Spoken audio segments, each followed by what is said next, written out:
दोस्तों जियो financial service की बात करें तो यहाँ पे बहुत बड़ी गुड न्यूज़ निकल के आ रही है। जियो फाइनेंशियल सर्विस एफ एंड ओ में शामिल हो सकता है और अगर ऐसा हो जाएगा तो आप देख सकते हो कि आने वाले समय में एक ज़बरदस्त तेज़ी का दौर इस स्टॉक के अंदर शुरू हो सकता है। साथ में निफ्टी में भी एंट्री हो जाएगी। सबसे जो बड़ी बात है कि आज बाजार में गिरावट थी, निफ्टी फाइनेंशियल में भी गिरावट थी, उसके बावजूद भी जियो फाइनेंशियल ने अच्छी तेज़ी बताई है। वैसे तो आने वाले समय इसमें एक बहुत बड़ी तेज़ी आने वाली है। इस समय स्टॉक कंसोलिडेट हो रहा है, लेकिन बहुत जल्द यहाँ पे एक तेज़ी की शुरुआत तो होगी और स्टॉक काफ़ी ऊपर तक जा सकता है। इसके पीछे वजह है कि इसकी जो पेयर कंपनियाँ उनकी प्राइस बहुत ऊपर है। वो सारे के सारे 4 डिजिट में या 3 डिजिट में, तो आने वाले समय में जैसे एक एक करके बिजनेस शुरू होंगे यह स्टॉक भी मल्टीबैगर बन सकता है। तो क्या इस समय हमें इन्वेस्टमेंट करना चाहिए? क्योंकि रिलायंस इंडस्ट्रीज़ की कंपनी है, कोई छोटी मोटी कंपनी नहीं है जिस पे डर हो। सबसे जो बड़ी बात है कि बिजनेस भी बहुत ही शानदार है, अलग अलग सेक्टर में कंपनी एंट्री कर रही है। साथ में आप देखें तो कंपनी बहुत सारा निवेश लाने जा रहे हैं। 49% की अपनी इक्विटी देके वहाँ विदेशों से काफ़ी भारी मात्रा में निवेश भी आने वाला है। ऐसे में ये कह सकते हैं कि स्टॉक कमाल कर सकता है। तो क्या दाव लगाना चाहिए?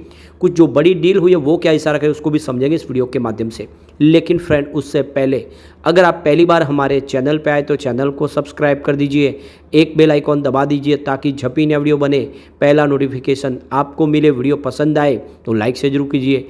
चलो फ्रेंड्स, वीडियो स्टार्ट करते हैं। मैं हूँ आपका दोस्त SB दवे और हमारे अपने चैनल ऑनलाइन कमाई में आपका बहुत बहुत स्वागत है। तो सबसे पहले BSE सेंसेक्स की बात करें तो आज 79,032 के स्तर पे क्लोजिंग थी। 210 पॉइंट की गिरावट देखने को मिली। 0.27% की गिरावट थी BSE सेंसेक्स में। तो पिछले कुछ दिनों से बाजार तूफानी तेज़ी की तरफ आगे बढ़ रहा था और उसमें कुछ प्रॉफिट बुकिंग तो आनी थी। आपको ये पता ही होगा कि जिस दिन 4 तारीख को रिजल्ट हमारा डिक्लेयर होता है इलेक्शन के बाद, उस रिजल्ट ने पूरा माहौल बिगाड़ा। उस दिन मार्केट क्रैश कर गया था और 77,000 के आसपास जो बाज़ार था वो 70,000 के आसपास आ गया। बहुत भारी भरकम गिरावट हुई और वहाँ से एक रिकवरी बहुत ज़बरदस्त हुई है।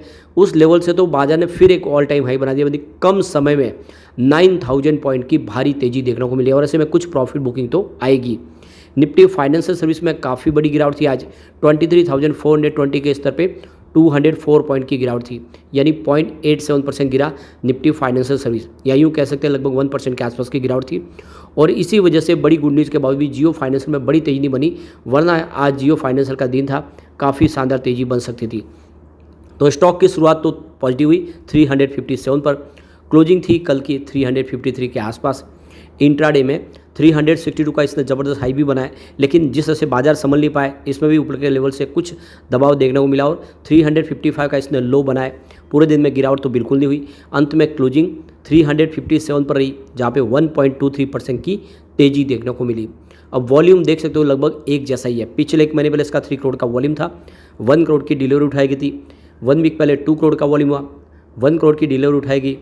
और यहाँ पे देखो कल भी 2 करोड़ का वॉल्यूम था, 1 करोड़ का डिलीवरी बेस काम हुआ और आज भी 2 करोड़ का वॉल्यूम हुआ। लगभग ठहराव सा आ गया वॉल्यूम है। ये सबसे बड़ी बात है कि इसमें उठापटक बिल्कुल कम हो चुकी है। अब यहाँ पे इसकी परफॉर्मेंस देखें तो स्टॉक आप देख लो कि फिलहाल सीमित दायरे में ट्रेड कर रहा है। 14 तारीख को भी इसका जो हाई था वो 362 का था और लो 357 का था।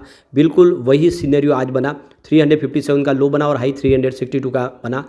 बीच में आप देख लो कि स्टॉक ज़रूर कुछ दौड़ा, ये 368 तक हाई में चला गया था, लेकिन आप देखो वहाँ से इसमें गिरावट भी हुई और इसने जो लो बनाया वो लगभग यहाँ पे देखो 355 का लो बनाया था 24 तारीख को।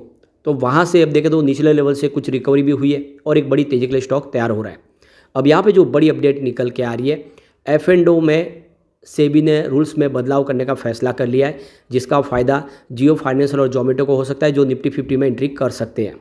अपडेट निकल के आ रही है उसके हिसाब से भारत में नए नियम लागू होने जा रहे हैं। फ्यूचर और ऑप्शन के नियमों के चलते जियो फाइनेंशियल और जोमेटो की डेरिवेटिव्स ट्रेडिंग में एंट्री हो सकती है। साथ ही दोनों कंपनियां NSE निफ्टी 50 इंडेक्स में भी शामिल हो सकती है। यह बात नोमा की ओर से कही गई है। नोमा अल्टरनेटिव और क्वांटिटेटिव रिसर्च की तरफ से अभिलाष पगारिया ने एक नोट में कहा है कि अगर जियो फाइनेंशियल और जोमेटो को अगस्त के मध्य में पहले डेरिवेटिव सेगमेंट में प्रवेश करवा लिया जाता है, यानी F&O में शामिल हो जाता है, तो सितंबर के रिव्यू में ट्रेंड के साथ साथ उनकी भी निफ्टी 50 में शामिल होने की संभावना बिल्कुल दिख रही है। इससे पहले जो रिव्यू हुआ था वो 2018 में हुआ था, तब से मार्केट कैप और टर्नओवर में काफ़ी वृद्धि हो चुकी है। अगर निफ्टी 50 में इन कंपनियों को शामिल किया जाता है तो जियो फाइनेंशियल में पैसिव फंड बाइंग करीब 46.6 करोड़ डॉलर के आसपास आ सकता है और जोमेटो में 49.1 करोड़ डॉलर का नया निवेश आ सकता है। ट्रेंट में 46.3 करोड़ के आसपास का निवेश आने की संभावना है। तो सेबी ने इक्विटी डेरिवेटिव रेगुलेशन में बदलाव किए हैं जो F&O के लिए स्टॉक सिलेक्शन को प्रभावित करते हैं। तो प्रमुख बदलाव में F&O सेगमेंट के लिए क्वालिफाई करने के लिए पिछले 6 महीनों में कैश मार्केट में स्टॉक की average daily delivery value 35 crore रुपए से 10 करोड़ से अधिक होनी चाहिए और कम से कम 1500 करोड़ रुपए यानी 500 करोड़ से अधिक होनी चाहिए। तो बाजार की व्यापी पोजीशन लिमिट में ये शामिल है। सेबी ने लिक्विडेट सिक्योरिटीज़ के माध्यम से बाजार में हेरफेर को रोकने के लिए एक प्रोडक्ट सक्सेस फ्रेमवर्क पेश किया है। यदि 6 महीने से अधिक समय तक ट्रेडिंग वॉल्यूम कम रहता है तो डेरिवेटिव डिसकंटिन्यूज कर दिए जाएंगे। इन बदलावों का उद्देश्य कैश और F&O बाजारों के बीच संबंध को मजबूत करना और इन्वेस्टर को प्रोटेक्शन देना है। तो कुल मिला के F&O में शामिल होने की प्रबल दावेदार बन चुका है यहाँ पे जियो फाइनेंशियल और उसके बाद में एक ज़बरदस्त तेज़ी की संभावना यहाँ पे बिल्कुल बन रही है। ऐसे में एक अच्छा मौका है कि इस समय खरीदारी कर ली जाए। F&O के बाद ये इसकी प्राइस भी बढ़ेगी और निफ्टी का इंडेक्स का हिस्सा बनेगा तो उससे फ्रेश इन्वेस्टमेंट भी आने की संभावना बन जाएगी। अब यहाँ पे जो बड़ी आज डील हुई है उन डील को समझने की कोशिश करिए आखिर कैसा रुझान बड़े फंड हाउस का। तो पिछले कुछ दिनों से हमने देखा था कि यहाँ पे कोई खास बड़े फंड हाउस खरीदारी नहीं करते, लेकिन अब बड़े फंड हाउस एक्टिव हो चुके हैं, बड़ी मात्रा में डिलीवरी उठाई जा रही है। तो सुबह 9:15 पर 358 की प्राइस से 1 लाख शेयरों की एक खरीदारी हुई। उसके बाद 9:47 पर 361 की प्राइस से यहाँ पे करीब 1,17,000 शेयरों की एक बिकवाली हुई और उसी समय 9:47 पर 360 की प्राइस से 2,21,000 शेयरों की एक बिकवाली और हुई। उसके बाद 10:02 पर 360 की प्राइस से यहाँ पे 1,03,000 शेयरों की एक खरीदारी हुई। तो 10:03 पर 360 की प्राइस से 1,05,000 शेयरों की बिकवाली हुई। तो फिर 10:04 पर 361 की प्राइस से 1,25,000 शेयरों की फिर से खरीदारी हुई। उसके बाद 10:11 पर 362 की प्राइस से 1,36,000 शेयरों की एक खरीदारी और हुई। फिर 10:49 पर 358 की प्राइस से 1,91,000 शेयरों की एक खरीदारी और हुई। तो उसके बाद 11:23 पर 359 की प्राइस से 2,11,000 शेयरों की एक बड़ी खरीदारी और हुई। तो क्लियरली आप देख सकते हो कि काफ़ी अच्छी खरीदारी है। जो बिकवाली है वो काफ़ी कम है और बड़े फंड हाउस ने जम के खरीदारी की है। ये इशारा है कि आने वाले समय स्टॉक में शानदार तेजी आ सकती है। एक बार हम इसके पिवट लेवल को भी चेक कर लेते तो यहाँ से अगर गिरावट होती है तो 355 का पहला सपोर्ट है, ये टूटा तो 350 तक स्टॉक जा सकता है। गिरावट और बढ़ जाती है तो फिर 344 तक जाने की संभावना बनेगी। ये तभी होगा जब बाजार में काफ़ी बड़ी गिरावट शुरू हो जाए। पॉजिटिव माहौल बना तो 367 का फर्स्ट रेजिस्टेंस है, इसको पार किया तो स्टॉक आपको 373 तक जाता हुआ दिखाई देगा और एक बार सेकंड रेजिस्टेंस पार होते ही फिर ये 378 का तीसरा रेजिस्टेंस है। ऐसे में काफ़ी अच्छा मौका है, अपॉर्चुनिटी है, इस समय दाव लगाए।